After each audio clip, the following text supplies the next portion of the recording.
नमो विष्णुपदाय कृष्णपृष्ठाय भूतले श्रीमते भक्ति वेदांत स्वामिनिति नमस्ते सारस्वती देवी गौरवाणी प्रचारिणे निर्विशेष शून्यवादी पाश्चात्य देशतारिणे।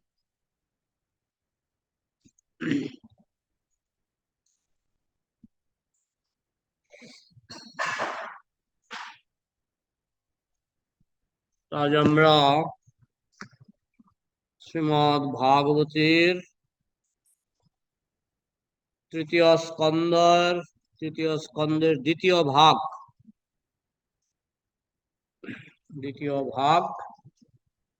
অধ্যায় 31। অধ্যায়ের নাম জীবের গতি সম্বন্ধে ভগবান কপিল দেবের উপদেশ। এখানে আমরা 9 নম্বর শ্লোক থেকে শ্রবণ করি। কপিল দেব ব্যাখ্যা করছেন মাতৃগর্ভে সন্তানের কি দুর্দশা। মাতৃগর্ভে আমরা গত কয়েকদিন ধরে সেটা শ্রবণ করছি। মাতৃগর্ভে আমরা কত কষ্ট পাই। আমরা যখন প্রথম মাতৃগর্ভে প্রবেশ করি তখন একটা বিন্দু রূপে, তারপরে কয়েকদিন পরে 4-5 দিন পরে একটা বুদবুদের মতো সৃষ্টি হয়, তখন একটা মটর দানার মতো, আমাদের দেহটা তখন একটা মটর দানার মতো হয়। আরো কিছুদিন পরে একটা কুলের মতো, বদরি ফল কুলের মতো। আরো কিছুদিন পরে এটা সুপারির মতো, না সুপারি না, তা কুল আর একটু বড়। তারও কিছুদিন পরে নারকেলের মতো। তখনও আমাদের হাত পা তখনও হয়নি। এই করে করে কত কত মাসে নখ হয়, কত মাসে হাত পা হয়, সব কপিল দেব একটার পর একটা বলছেন। তো আজকের শ্লোকে কি বলছেন দেখা যাক। অকল্প সঙ্গ চেষ্টায়াং শকুন্তৈব পঞ্জরে তত্র লব্ধ স্মৃতির দৈবাত কর্মজন্ম শতদ্ভবাম স্মরণ দীর্ঘ মনুচ্ছ্বাসং সর্মখিং নাম বিন্দতে। শিশুটি তখন পিঞ্জরস্থ পক্ষীর মতো অঙ্গ সঞ্চালনে অসমর্থ হয়। পিঞ্জরের ভেতরে যেমন পাখি থাকে, সে স্বাধীন মতো নড়তে চড়তে পারে না, ঠিক তেমনি মানুষ যখন মাতৃগর্ভে থাকে, মানুষ কেন, যে 84 লক্ষ রকমের প্রাণী আছে, 84 লক্ষ রকমের প্রাণী, তারা যখন মাতৃগর্ভে থাকে তারা ওই পিঞ্জরে যেমন পাখি থাকে, পিঞ্জরের মধ্যে পাখি যেমন স্বাধীন নয়, ঠিক তেমনি মাতৃগর্ভে আমরা তখন একেবারে অসহায় অবস্থায়, অঙ্গ সঞ্চালনে অসমর্থ, মানে আমরা হাত পা নাড়তে পারি না ঠিক মতো হাত পা নাড়তে পারি না। গর্ভের মধ্যে সে অসহায়ের মতো বাস করে, নড়তে চড়তে পারে না। কয়দিন? 10 মাস 10 দিন। সে যদি ভাগ্যবান হয় তখন তার পূর্বের শতজন্মের সমস্ত দুঃখ দুর্দশার কথা তার স্মরণ হয়। বেশি পাপী হলে স্মরণ হবে না। যদি ভাগ্যবান হয়, পুণ্যবান হয়, তাহলে তার 100 জন্মের কথা মনে পড়বে। 100 জন্মে কত কষ্ট পেলাম, কোন জন্মে গাড়ি অ্যাক্সিডেন্টে মৃত্যু হলো, কোন জন্মে শুকর হয়ে মলমূত্র খেয়েছি, কোন জন্মে শিয়াল হয়ে বনে বনে কাটিয়েছি, ঝড় বৃষ্টির মধ্যে। 100 জন্মের কথা তার মনে পড়ে মাতৃগর্ভে, যদি সে ভাগ্যবান হয়। তো 100 জন্মের কথা যখন মনে পড়ে তখন তার অবস্থাটা কি হয়। একটা জন্মের কথা মনে পড়লে মানুষের দুঃখের শেষ থাকে না। সে সন্তানকে হারায়, পিতামাতাকে হারায়, তাদের জন্য কত কান্না করে। এক জন্মে কত আত্মীয় স্বজনের মৃত্যু হয়, তাদের জন্য আমরা কত কান্না করি। আর 100 জন্মে কত মাতা হারিয়েছি, কত পিতা হারিয়েছি, কত পুত্র হারিয়েছি, কত কন্যা হারিয়েছি, কত বন্ধু বান্ধব আপনজন হারিয়েছি। 100 জন্মে কত দুর্ঘটনা হয়েছে, গাড়ি অ্যাক্সিডেন্ট, প্লেন অ্যাক্সিডেন্ট, কত কিছু হয়েছে 100 জন্মে, জলে ডুবে মারা, কত রকমের কত কষ্ট পেয়েছি, ক্যান্সার, যক্ষা, কত রকমের যন্ত্রণা আমরা 100 জন্মে ভোগ করেছি, সবগুলি যখন একসঙ্গে মনে পড়ে, সবগুলি যখন একসঙ্গে মনে পড়ে, তখন তার খুব দুঃখ হয়। তখন সে 100 জন্মের কথা মনে করতে করতে দীর্ঘশ্বাস ফেলে, হা, কি করলাম, কি হলো, আমার 100টা জন্ম বৃথা চলে গেল। আম, এটা তো 100 জন্মের কথা তার মনে পড়ে, কিন্তু তার তো এরকম লক্ষ লক্ষ জন্ম, লক্ষ লক্ষ জন্ম চলে গেছে, মনে পড়ে মাত্র 100টা জন্ম। 100টা জন্মের দুঃখের কথা মনে করে সে গভীর দীর্ঘশ্বাস নিক্ষেপ করে। সে অবস্থায় মনের শান্তি লাভ করা কি করে সম্ভব হয়? সে যখন মাতৃগর্ভে অসহায় হয়ে শুয়ে থাকে, নীল ডাউন অবস্থায়, তখন তার এই নীল ডাউন অবস্থায় সে 100 জন্মের কথা মনে পড়ে, আর সে খুব মনে মনে খুব অনুতাপ করে, 100টা জন্ম নষ্ট করে দিলাম, খেলায় খেলায় 100টা জন্ম নষ্ট করে দিলাম। তার মধ্যে অনেকগুলি জন্ম পশু জন্ম, কুকুরের জন্ম, শিয়ালের জন্ম, সাপের জন্ম। এখন তো মনুষ্য জন্মে আবার মানুষই মাতৃগর্ভে প্রবেশ করেছি। মানুষের মাতৃগর্ভে তখন অনেক সময় যদি সে ভাগ্যবান হয়, তখন নারায়ণ এসে তাকে দর্শন দেয়। মাতৃগর্ভে নারায়ণ এসে তাকে দর্শন দেয়। তখন তার ইচ্ছা হয় হাত জোর করে একটু প্রণাম করি, কিন্তু হাত জোর করার শক্তি তার থাকে না। হ্যাঁ, কোনো মতে সে মনে মনে প্রণাম নিবেদন করে, হে হে নারায়ণ, হে বিষ্ণু, হে ভগবান, আমাকে এই মাতৃগর্ভের বন্ধন থেকে বের করে দাও, আমি আর সহ্য করতে পারছি না, 100টা জন্ম আমি নষ্ট করেছি, তবে তোমাকে কথা দিচ্ছি, বুঝিব বলিয়া আসি সংসার ভিতরে, ভুলিয়া রহিলে তুমি বিদ্যার ঘরে। হে নারায়ণ, তোমাকে কথা দিচ্ছি, এইবার এই সুযোগ আর নষ্ট করব না, এইবার যে মনুষ্য জন্ম পাচ্ছি এটা আর নষ্ট করব না। আগে গত 100 জন্ম আমি ভুলে ভুলে ভুলে নষ্ট করেছি, এই জন্মটা নষ্ট করতে চাই না, কিন্তু আমাকে মাতৃগর্ভের কষ্ট থেকে ছুটি দাও, আমার এখানে ভালো লাগছে না, নীল ডাউন হয়ে পড়ে থাকতে ভালো লাগছে না, আমাকে এখান থেকে ছুটি দাও, আমি তোমার ভজনা করব, জন্মগ্রহণ করার পর আমি তোমার ভজনা করব। এইভাবে 10 মাস 10 দিনের মতো যখন হয়, তখন ভগবানের কৃপায় সে মাতৃগর্ভ থেকে বেরিয়ে আসে। যখন সে বেরোয় একটু তো কষ্ট হয়, চিৎকার করে ওয়া ওয়া ওয়া করে চিৎকার করে।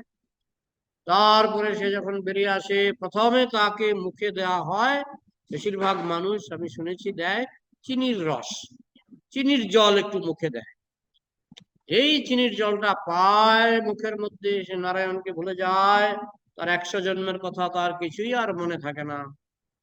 তখন সে আবার মায়ার থেকে আকৃষ্ট হয়।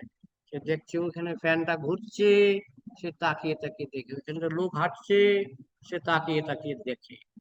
এইভাবে সে ভগবানকে ভুলে যায়, এবং যতই তার বয়স বাড়ে, তখন আস্তে আস্তে মায়া তাকে জাপটিয়া ধরে, এবং আস্তে আস্তে সে ভগবানের কথা 100 ভাগ ভুলে যায়। সে যে প্রতিজ্ঞা করে এসেছিল যে এবার জন্ম হলে আর ভুল করব না, কিন্তু মায়ার আকর্ষণে সে সব ভুলে যায়, আবার ভোগ বিলাসে মত্ত হয়। জন্মের পর শিশু তার পূর্বের জন্মের সমস্ত দুঃখ দুর্দশার কথা ভুলে যেতে পারে। হ্যাঁ, মাতৃগর্ভে মনে পড়ে 100 জন্মের কথা, কিন্তু জন্মের পর সে ভুলে যায়।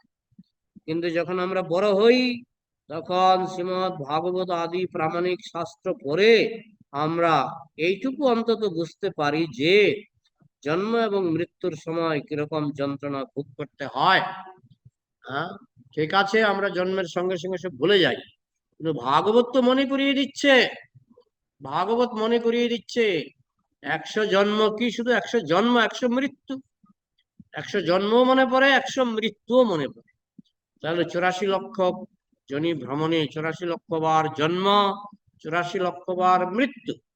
শুধু জন্ম মনে পড়লে আচ্ছা একটা কথা, কিন্তু মৃত্যুর কথাও মনে পড়ে, কিভাবে মারা গিয়েছিলাম, কিভাবে আমার স্ত্রী পুত্র আমাকে ঘিরে কান্না করছিল, সেই সব দৃশ্যগুলি তখন মনে পড়ে। মাতৃগর্ভে হ্যাঁ, জন্ম মৃত্যু সব মনে পড়ে। জন্ম এবং মৃত্যুর সময়, জন্মের সময়ও যন্ত্রণা, মৃত্যুর সময়ও যন্ত্রণা। মানুষ শুধু মনে করে মৃত্যুর সময়ই কষ্ট হয়, জন্মের সময় কষ্ট হয় না। কিন্তু এই অধ্যায়ে কপিল দেব খুব সুন্দরভাবে ব্যাখ্যা করেছেন, জন্মের সময়ও অনেক কষ্ট হয়।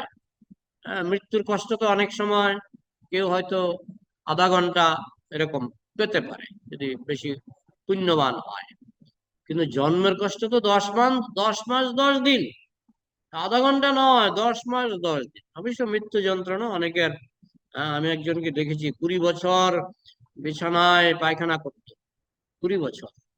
হ্যাঁ, ছেলে মেয়ে সব বিরক্ত হয়ে গেছিল, এই বুড়িটা মরলে বাঁচি। 20 বছর ধরে পায়খানা পরিষ্কার করা, মার পায়খানাও ছেলে পরিষ্কার কতদিন করবে, কতদিন করবে? 20টা বছর এক নাগারে বিছানায় পায়খানা করতো। তো এই হচ্ছে মৃত্যু যন্ত্রণা। হ্যাঁ, মৃত্যুর সময় যে কি যন্ত্রণা হয়, মানুষ অবাক হয়ে যায়, অবাক হয়ে যাবে। এটা তো ভাবিনি এত কষ্ট হবে, বুঝতে পারিনি। বুঝতে পারলে তো ভজনা করতাম, বুঝতে পারলে ভজনা করতাম। আর মাতৃগর্ভে যখন 100 জন্মের, 100 জন্মের দুঃখ, 100 জন্মের মৃত্যু, মৃত্যুর দুঃখ আর জন্মের দুঃখের কথা একসঙ্গে মনে হয়, তখন সেটা আরো সে দীর্ঘশ্বাস ফেলে পাগলের মতো হয়ে যায়। কিন্তু মায়ার কি মোহময়ী প্রভাব, জন্মের সঙ্গে সঙ্গে সে আস্তে আস্তে সব ভুলে যায়।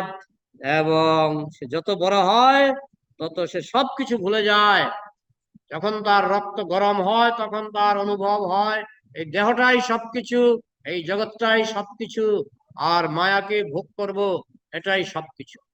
কিন্তু আস্তে আস্তে বয়স বাড়ে, তখন সে দেহটার আসল চেহারা বুঝতে পারে।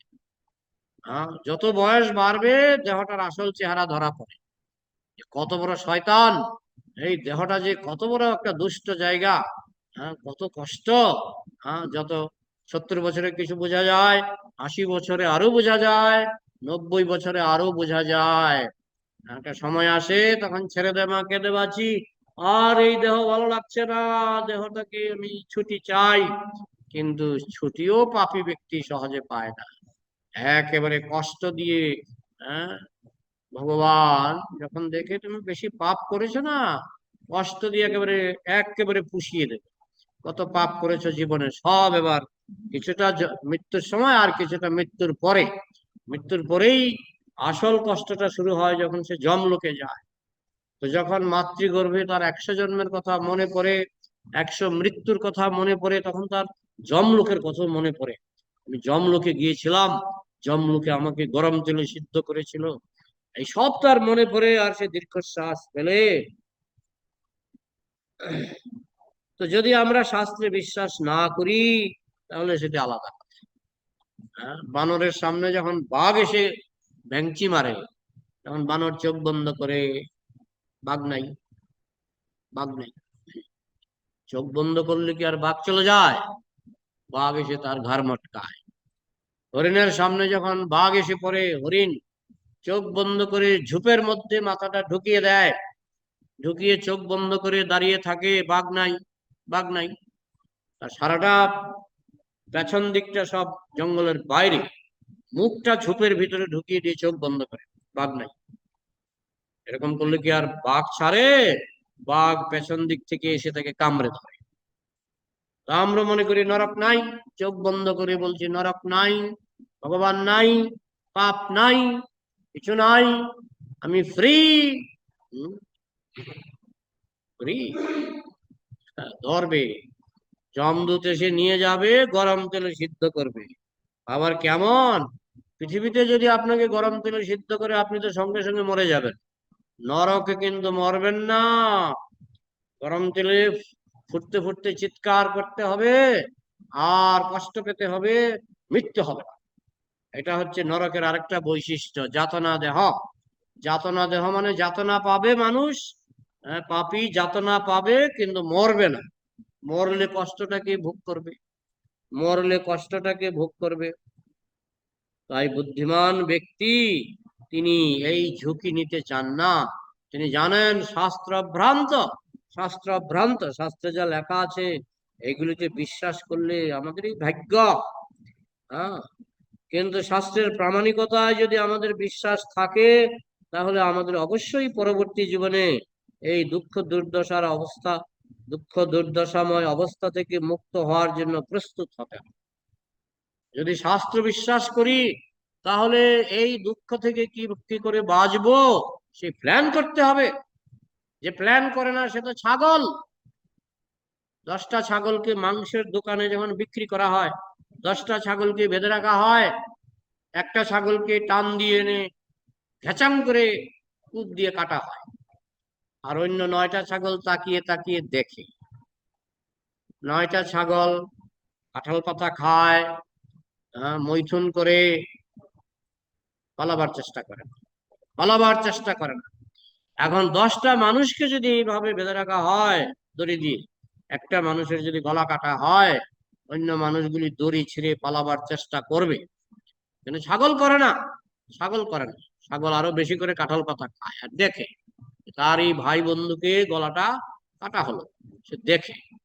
মুরগিতে সে একটা মুরগি যখন আরেকটা মুরগির সামনে যখন আরেকটা মুরগি কাটবেন, ওই যে মুরগিটা বেঁচে আছে সে তার ভাই বন্ধুর নাড়ি ভুড়ি খাওয়ার চেষ্টা করে।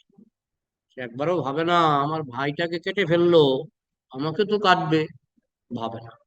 তো মানুষও যখন শাস্ত্র বিশ্বাস করে না, জমলোক বিশ্বাস করে না, তার দশাটা ওই মুরগির মতো। হ্যাঁ, সে ভোগ বিলাস করতে চায়, মুরগি যেমন তার ভাই বন্ধুর নারী ভুরি ভোগ করতে চায়। হ্যাঁ, মানুষও তার আত্মীয় স্বজনের, কোথায় এক ছেলে মারা গেছে, তার বউ বিধবা, শ্বশুর মশাই তার ছেলের বউকে বিয়ে করে বসে। আর এটা তো মুরগির মতো করছো। মুরগি যেমন নারী বুড়ি খায়, তার বন্ধু বান্ধবের নারী বুড়ি খায়, তুমিও তোমার ছেলের বউকে বিয়ে করবে। তুমি একবারও ভাবলা না যে ছেলেটা মারা গেছে, তার বউ বিধবা, তাকে তো আমার সুরক্ষা দান করা উচিত। তো যাই হোক, এই মানুষও মুরগির মতো, ছাগলের মতো, সে নরকের ভয় করে না, সে পরলোকের ভয় করে না, পাপের ভয় করে না। তো পাপের ভয় করে না, সে তো বোকা। হ্যাঁ, তাহলে আমাদের অবশ্যই পরবর্তী জীবনে এই দুঃখ দুর্দশার অবস্থা থেকে যে বুদ্ধিমান সে মুক্তি লাভের চেষ্টা করে না। যেমন ছাগল সে দৌড়ায় না, তার সামনে যদি তার ভাই বন্ধুকে কেটেও ফেলা হয় সে দৌড়ায় না। মানুষ মুক্তি লাভের চেষ্টা করে। মানুষ জানে এই পৃথিবীর যন্ত্রণা থেকে, এই 84 লক্ষ জনি ভ্রমণ, পুনরপি জননম পুনরপি মরণম পুনঃ পুনঃ জননী জঠরে শয়নম, বারবার মাতৃগর্ভে যাচ্ছি, বারবার মাতৃগর্ভে অসহায় হয়ে বন্দী হয়ে কষ্ট পাচ্ছি, আবার জন্ম আবার মৃত্যু, আবার জন্ম আবার মৃত্যু। সে মুক্ত হওয়ার চেষ্টা করে। সে ছাগলের মতো নিশ্চিন্ত থাকে না। মনুষ্য জীবনেই কেবল তা সম্ভব, ছাগলের জন্য সম্ভব নয়। ছাগল কোনোদিনও ভাবে না কেন আমার গলাটা কাটা হলো, কেন আমার দাদার গলাটা কাটা হলো, কেন আমার মার গলাটা কাটা হলো। ছাগল কোনোদিনও ভাবে না। কিন্তু মানুষ ভাবে, হ্যাঁ, যে এই যে আমার যে সামনে মৃত্যু আসছে, এই মৃত্যু কি বারবার হবে? হ্যাঁ, বারবার হবে, এক মাগে শীত যায় না। তো বাঁচবো কি করে? বাঁচতে গেলে আমাকে কৃষ্ণ ভক্ত হতে হবে। তিলক কাটলেই চলবে না, তিলক কাটলেই চলবে না, আমার কৃষ্ণের আইন মানতে হবে। কৃষ্ণ যে আইন করে দিয়েছেন শাস্ত্রে, সে আইন মানতে হবে। এটা শুধু মনুষ্য জন্মেই সম্ভব। কুকুর কৃষ্ণের আইন মানতে পারে না, শিয়াল ছাগল কৃষ্ণের আইন মানতে পারে না, কিন্তু মানুষ পারে। যে মনুষ্য জীবনে দুঃখ দুর্দশার এই ইঙ্গিতগুলি সম্বন্ধে সচেতন না হয়, তাহলে বলা হয় যে সে নিঃসন্দেহে আত্মহত্যা করছে। যে দুঃখের কথা বুঝতে পারে না, যে সামনে দুঃখ পেছনে দুঃখ, সামনে 84 লক্ষ জনি ভ্রমণ করতে হবে, নরকে যেতে হবে পাপের জন্য, যেটা বুঝতে পারে না, সমাধান করার চেষ্টা করে না, সে নিঃসন্দেহে আত্মহত্যা করছে। আত্মহা, সে আত্মহত্যা করছে, কারণ সে সামনে বিরাট দুঃখকে নিমন্ত্রণ করছে। নিঃসন্দেহে সে আত্মহত্যা করছে।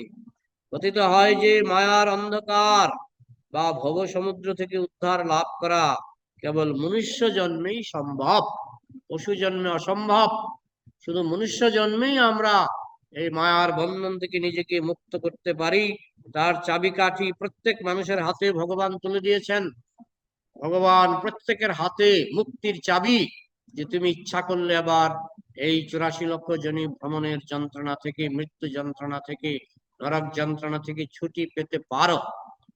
কি করতে হবে না, শাস্ত্র মেনে হরে কৃষ্ণ বল, সোজা রাস্তায় চল, নইলে বিপদ আছে সামনে।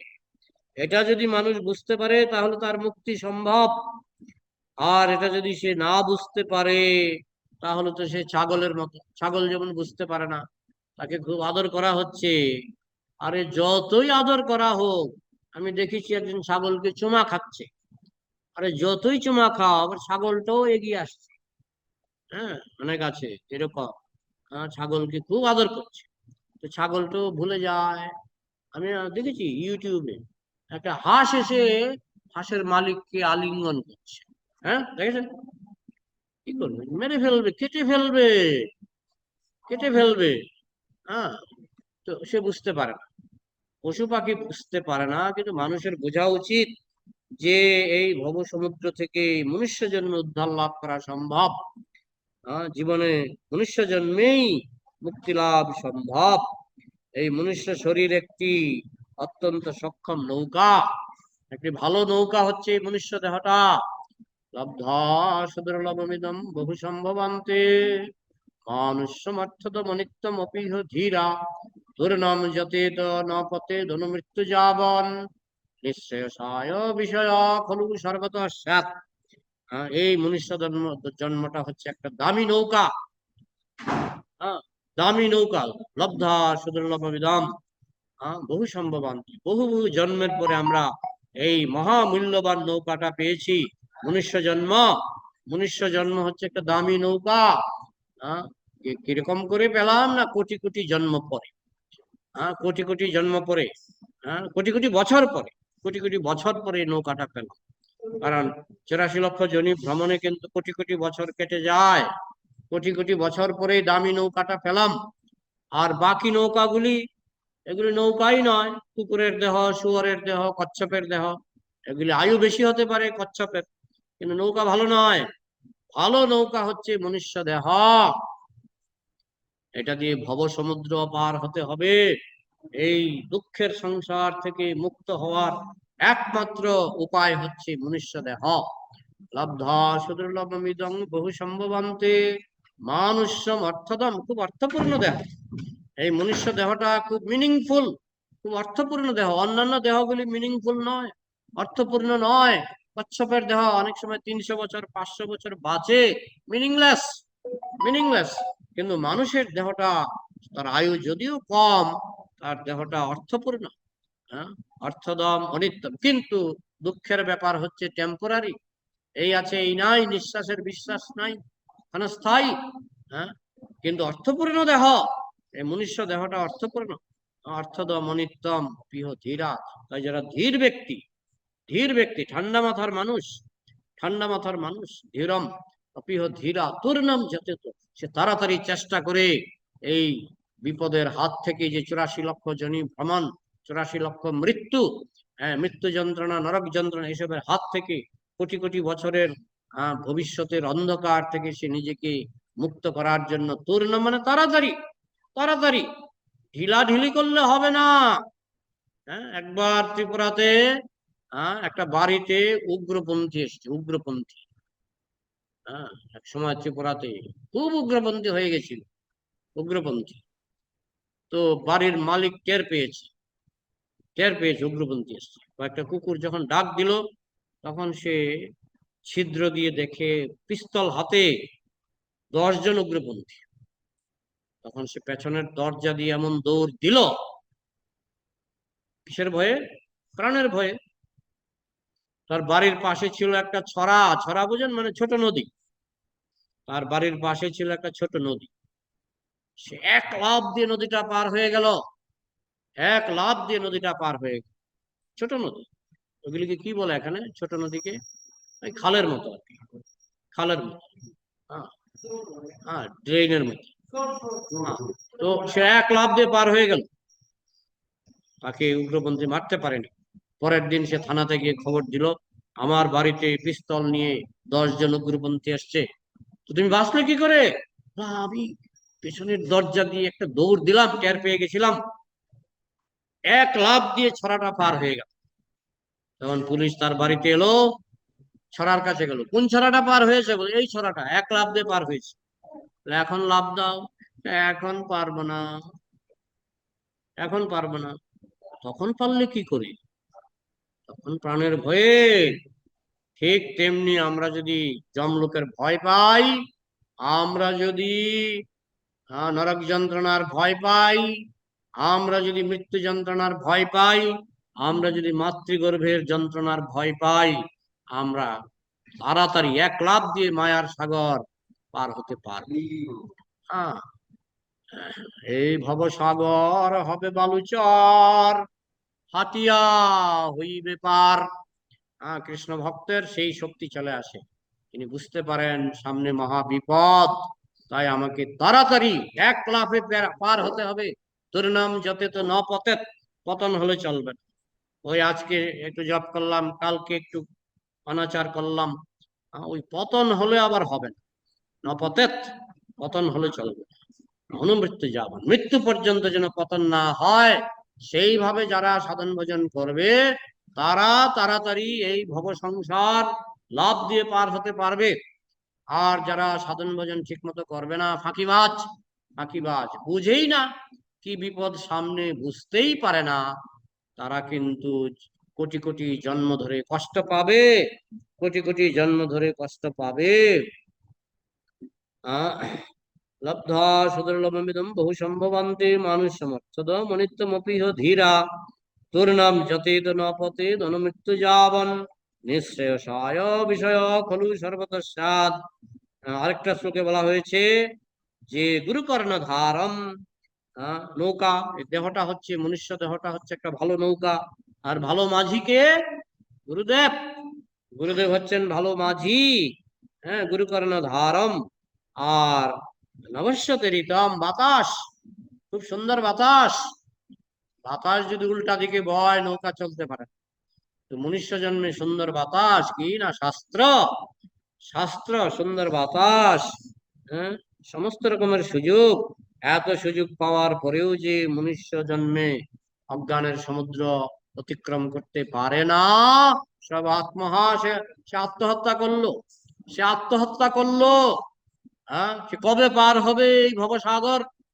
হ্যাঁ, যেদিন এখন ভবসাগরে সুন্দর বাতাস, সুন্দর মাঝি, সুন্দর নৌকা, এমন একটা দিন আসবে যখন ঝড় উঠবে, তখন কি মাঝি ছাড়া পাথরের নৌকা দিয়ে, মাঝি ছাড়া পাথরের নৌকা দিয়ে এই ভবসাগর পার হতে পারবে? তখন পারবে না। এখন এই মনুষ্য জন্মে মাঝি আছে গুরুদেব, হ্যাঁ, গুরুকর্ণ ধারম, হ্যাঁ, নভস্যতে ঋতম, সুন্দর বাতাস আছে শাস্ত্র, সুন্দর বাতাস রয়েছে শাস্ত্র, অনুকূল বাতাস, হ্যাঁ, সবকিছু সুযোগ সুন্দর, হ্যাঁ, সুন্দর নৌকা, মনুষ্য দেহ। এখন যদি ভবসাগর পার হতে না পারো, তো যেদিন সাগরে ঝড় উঠবে, হ্যাঁ, যেদিন নৌকা থাকবে না, পাথরের নৌকা দিয়ে মাঝি ছাড়া, সেদিন ভবসাগর পার হবে? নিশ্চয়ই না। এখন পার হতে হবে, সময় থাকতে থাকতে পার হতে হবে। নতরের আত্মহা, এত সুযোগ পাওয়ার পরেও যে এই দুঃখের সাগর পাড়ি দেবে না, মুক্তি লাভের চেষ্টা করবে না, সে আত্মহা, সে আত্মহত্যা করলো, সে আত্মহত্যা করলো। আরে আত্মহত্যা তো এক জন্মের কষ্ট, কিন্তু এই যে আধ্যাত্মিক আত্মহত্যা, ওই 84 লক্ষ জন্মে তার কষ্ট, 84 লক্ষ জন্মে তার কষ্ট, এক মাঘে শীত যায় না। তো এই জন্য বুদ্ধিমান ব্যক্তিকে এই সুযোগের সদ্ব্যবহার করতে হবে। লোহা গরম থাকতে থাকতে পিটাতে হয়। এই যে কামারের দোকানে লোহা যখন লাল টকটকে হয় তখন পিটায়। তখন যদি আপনি গিয়ে বলেন আমি একটা দা কিনতে চাই, বলবো আমরা দা বিক্রি করি না, দা বিক্রি করি না। কেন? কারণ লোহাটা ঠান্ডা হয়ে গেলে আর পিটানো যাবে না। এই জন্য লোহা গরম থাকতে থাকতে পিটাতে হয়।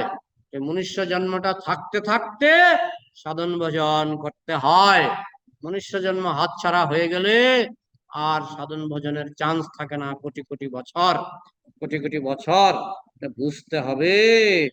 কারো কিছু প্রশ্ন আছে কি? রিয়া বাউরি, আশ্রিত কেশব, আশ্রিত কেশব দাস, তারপরে সরস্বতী বাউরি, শ্রাবণী মন্ডল, দেবব্রত মিত্র, সুমন মন্ডল। তোমাদের প্রশ্ন থাকলে তোমরা আনমিউট করো। সুমন মন্ডলের আনমিউট করা আছে। আরো যদি কারো কিছু প্রশ্ন থাকে আনমিউট করো। আপনাদের কারো কিছু প্রশ্ন আছে? না হলে বন্ধ করব। প্রশ্ন মানে বুদ্ধির পরিচয়। প্রশ্ন মানে বুদ্ধির পরিচয়। কারো কিছু প্রশ্ন নেই? হ্যাঁ, নিয়ন্ত্রণ করার জন্য তো ওষুধ খেতে হবে। প্রতিদিন কমপক্ষে 2 ঘন্টা ভাগবত পড়তে হবে, শুনতে হবে। কমপক্ষে 16 মালা জপ করতে হবে। গুরু পূজা তো করতেই হবে। গুরু পূজাটা প্রভুপাদ বলছে, তুমি যদি মঙ্গল আরতিতে আসতে না পারো, তুমি যদি সন্ধ্যা আরতিতে আসতে না পারো, তুমি যদি কিছু করতে না পারো, কমপক্ষে গুরু পূজা, কমপক্ষে গুরু পূজা। সেটা প্রভুপাদের নির্দেশ। কেউ হয়তো কিছুই করতে পারছে না, তাকে কমপক্ষে গুরু পূজায় আসতে হবে। তো এইগুলি তো করতে হবে। ওষুধ তো খেতে হবে। ডেলি 16টা ট্যাবলেট খেতে হবে। ট্যাবলেট কম খেলে তো হবে না, কমপক্ষে 16টা ট্যাবলেট খেতে হবে, 16 মালা। পৈথ্য খেতে হবে, কৃষ্ণ প্রসাদ। ফুচকা খেলে হবে না। ফুচকা আপনি নিজে বানিয়ে ভগবানকে ভোগ দিয়ে প্রসাদ খেতে পারেন, কিন্তু ওই বাজারের ফুচকা খেলে হবে না। প্রসাদ খেতে হবে। পৈথ্য, পৈথ্য হচ্ছে প্রসাদ। রোগ ভালো করার জন্য পৈথ্য দরকার। রোগ ভালো করার জন্য 16টা ট্যাবলেট ওষুধ দরকার। এনেছি ঔষধি মায়া নাসিবারও লাগি, হরিনাম মহামন্ত্র লও তুমি মাগি। কমপক্ষে 2 ঘন্টা ভাগবত শ্রবণ করতে হবে। এবং যে 4টা নিয়ম, ডাক্তার বলে দেয়, এই নিয়ম, এই নিয়ম বলে দেয়। আমাদের 4টা নিয়ম আমাদের গুরুদেব ডাক্তার বলে দিয়েছে। 4টা নিয়ম পালন করতে হবে। 16 মালা জপ করতে হবে। প্রতিদিন কমপক্ষে 2 ঘন্টা হরিকথা শ্রবণ করতে হবে। এবং পৈথ্য কৃষ্ণ প্রসাদ পেতে হবে। সাধু সঙ্গে থাকতে হবে। এইগুলি করলেই তো আমরা ভক্তি জীবনে এগিয়ে যাব। ঠিক আছে, আর কোনো প্রশ্ন তো রাখলাম? ঠিক আছে, হরে কৃষ্ণ প্রভু। বলো আগে। বলো। বলছি যে শ্রীমদ ভাগবত পাঠ করার আগে, শ্রীমদ ভাগবতম পাঠ করার আগে কোনো নিয়ম আছে কি? কে কে বলছো? নাম বলো। আমি বর্ষা ব্যানার্জি বলছি। হ্যাঁ, বর্ষা ব্যানার্জি লেখা আছে দেখুন। কোথায়? আমি লেখা দেখতে পাচ্ছি না, তোমার নাম দেখতে পাচ্ছি না। তো আমি তাহলে নামটা একটু গেল পরে কোথায়? জয়েন হয়েছি। কিন্তু নামটা তো উঠবে। না না নামটা আন্টি দেখতে নাম পাচ্ছি না। আশ্রিত কেশব নাম দেখতে পাচ্ছি। সুমন মন্ডল নাম দেখতে আমার পাচ্ছি। সবার উপরে আছে বর্ষা ব্যানার্জি। বর্ষা ব্যানার্জি দেখছি, দাঁড়াও একটু দেখছি। তো এসছে, এসছে, তোমার নাম এসছে। আচ্ছা ঠিক আছে, কিন্তু তুমি ওই হ্যাঁ, ইয়েটাকে আমি ক্রস দিয়ে রেখেছো। আমি রোজ তুমি আমি রোজ ভিডিওটাকে ক্রস দিয়ে সকালে রেখেছো, সেই জন্য আমি হয়তো রোজ দেখতে পাচ্ছি। সকালে আচ্ছা ঠিক আছে, হ্যাঁ তুমি হ্যাঁ আবার প্রশ্নটা আরেকবার বলো। বর্ষা হ্যাঁ মাতাজি আরেকবার। আমি রোজ সকালে ওই মঙ্গল আরতি করার পরে শ্রীমদ্ হুম, ভাগবতম পাঠ করি। তো হুম, তার আমি মানে এমনি ওই কি বলে ওম নমো ভগবতে বাসুদেবায় বলে শুরু করি। তো আর হ্যাঁ। কিছু নিয়ম আছে কি? আর নিয়ম, ওম নমো ভগবতে বাসুদেব বলবে, একটু গুরু প্রণাম, গুরু প্রণাম, এগুলি কোনো ধরা বাঁধা নিয়ম নাই। গুরু প্রণাম করবে। ওম ওম নমো ভগবতে বাসুদেবায় 3 বার বলবে। গুরু প্রণাম করবে। কৃষ্ণ প্রণাম, গৌরাঙ্গ মহাপ্রভু প্রণাম, নিত্যানন্দ প্রভু প্রণাম, তোমার খুশি মতো করতে পারো। তো কমপক্ষে গুরু প্রণাম এবং কমপক্ষে ওম নমো ভগবতে বাসুদেবায় বলে শুরু করবে। আর যেহেতু মঙ্গল আরতির পরে পড়ছো, নিশ্চয়ই স্নান মানে করেই পড়ছো। যথেষ্ট, যথেষ্ট। হ্যাঁ হ্যাঁ ঠিক আছে,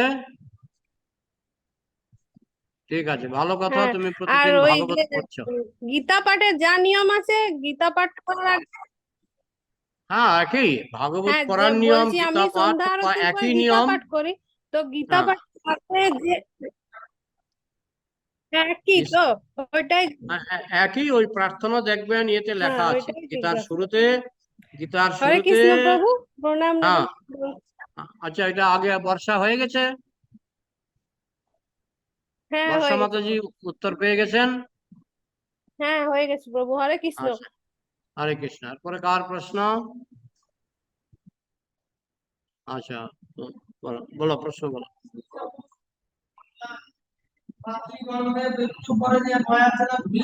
হ্যাঁ, হ্যাঁ,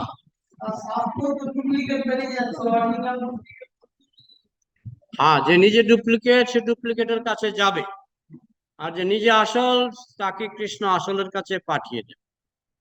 হ্যাঁ, কৃষ্ণ খুব চালাক। আমি মনে মনে বলছি আমার ডুপ্লিকেট দরকার, ডুপ্লিকেট দরকার, ডুপ্লিকেট দরকার, তখন সে ডুপ্লিকেটের কাছে যাবে। আর যে মনে মনে খুঁজছে আমার আসলটা দরকার, দেখো দুই রকমের সোনার দোকান আছে, একটাকে বলে ইমিটেশন গোল্ড। ইমিটেশন গোল্ড খুব সস্তা। হ্যাঁ, একটা সোনার চেইন ইমিটেশন গোল্ড হয়তো 500 টাকা দিয়ে পেয়ে যাবে। আর আসল সোনার চেইন 5-10 হাজার টাকা তো লাগবে, তাই না? তো এই সংসারে নকল সোনাও আছে, আসল সোনাও আছে। আমি যদি এখন নকল সোনা কিনতে যাই, আমি তো আর আসল সোনার দোকানে যাবই না। আমি যাব, নকল সোনার দোকান আছে ইমিটেশন গোল্ড। ইমিটেশন গোল্ড আজকাল খুব চলে, ইমিটেশন গোল্ড। হ্যাঁ, তো আমি নকল সোনার দোকানে যাব। আর আমি যদি বলি না আমার আসল সোনার চেইন দরকার, তাহলে আমি আসল সোনার দোকানে যাব। ঠিক তেমনি আমি যদি আসল কৃষ্ণকে চাই, আসল ভগবানকে চাই, হ্যাঁ, তাহলে আমি আসল গুরুদেবের কাছে যাব, ভগবান আমাকে সেখানে নিয়ে যাবে। আর আমি যদি বলি না আমার মাংস খেতে হবে, আমার মদও খেতে হবে, আমার একটা গুরু দরকার, তখন অমুক বাবা তমুক বাবা, অমুক ঠাকুর তমুক ঠাকুর বসে আছে। মাংস খাবে, আমার কাছে দীক্ষা নাও, আমার কাছে দীক্ষা নাও। মাংস খেতে পারবে, মদও খেতে পারবে। হ্যাঁ, এই গুরুদেবটা ভালো, এই গুরুদেবটা ভালো, মাংস খেতে দেয়, মদও খেতে দেয়, এই গুরুদেবটা ফার্স্ট ক্লাস। বোঝা গেল? হ্যাঁ, ভিড় তো সেখানেই বেশি, নকলের ভিড় বেশি, আসলে ভিড় কম। সুন্দর ধরেছেন আপনি, সুন্দর ধরেছেন, নকলের ভিড় বেশি। হ্যাঁ, হ্যাঁ, রাম রহিমের শিষ্য ইস্কন থেকে বেশি, রাম রহিমের শিষ্য ইস্কন থেকে বেশি বেশি।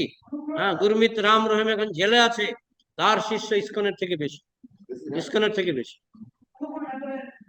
আর নাম বললে আবার আপনার মনে মনে কষ্ট পাবে। এদের উদ্ধার হবে, এরা ভুগতে ভুগতে ভোগান্তি হবে, ভোগান্তির পরে কোনো না কোনো জন্মে এরা পথে আসবে। কোনো না কোনো জন্মে সাত ঘাটের জল খেয়ে এরা পথে আসবে। সোজা আসবে না, সোজা আঙ্গুলে ঘি উঠবে না। এদের জন্য কৃষ্ণ বাঁকা আঙ্গুল ব্যবহার করবেন, নরক যন্ত্রণা ইত্যাদি, তারপরে সোজা হবে, সোজা হবে একদিন। তো রাখছি না, আরো আছে তোমাদের প্রশ্ন? অনলাইন প্রশ্ন আছে কি?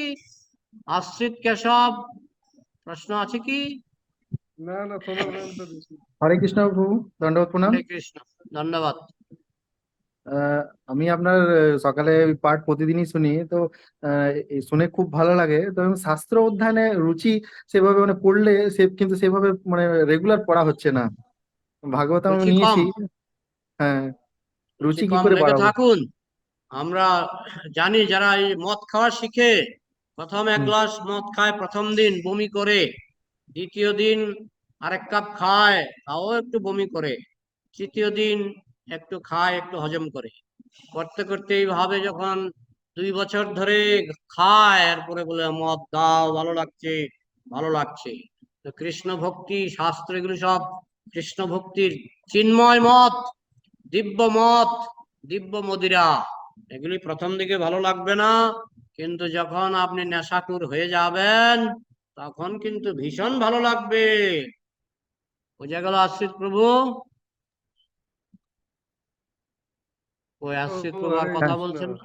আচ্ছা। হ্যাঁ, বোঝা গেল? তাহলে রাখছি। হ্যাঁ, হ্যাঁ, হ্যাঁ, বুঝতে পেরেছি। আচ্ছা, হ্যাঁ, বলো।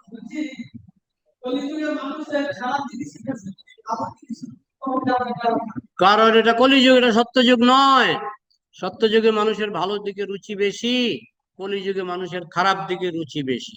কারণ যারা বেশি পাপ করেছে তারাই তো কলিযুগে জন্মায়, বুঝেছো? আবার সুযোগও বেশি, চান্সও বেশি। হ্যাঁ, গ্রেস মার্কটা তো সবাইকে গ্রেস মার্ক দেওয়া হয় না। যারা রেজাল্ট খারাপ করেছে তাদেরকে গ্রেস মার্ক দেওয়া যেতে পারে। তো কলিযুগে গ্রেস মার্ক কৃষ্ণ দিয়েছেন, কলিযুগে ডিসকাউন্ট, খুব ভালো ডিসকাউন্ট দিয়েছেন। এখন ডিসকাউন্ট পেয়েও যদি আমি নিজেকে এই মায়ার বন্ধন থেকে মুক্ত করতে না পারি, তাহলে তো আমার দুর্ভাগ্য। দুর্ভাগ্য। রাখছি এখানে। জয় শিল প্রভুপাদ কি, সমবেত বৈষ্ণব জয় ভক্তবৃন্দ কি, নিতাই গৌর প্রমাণ।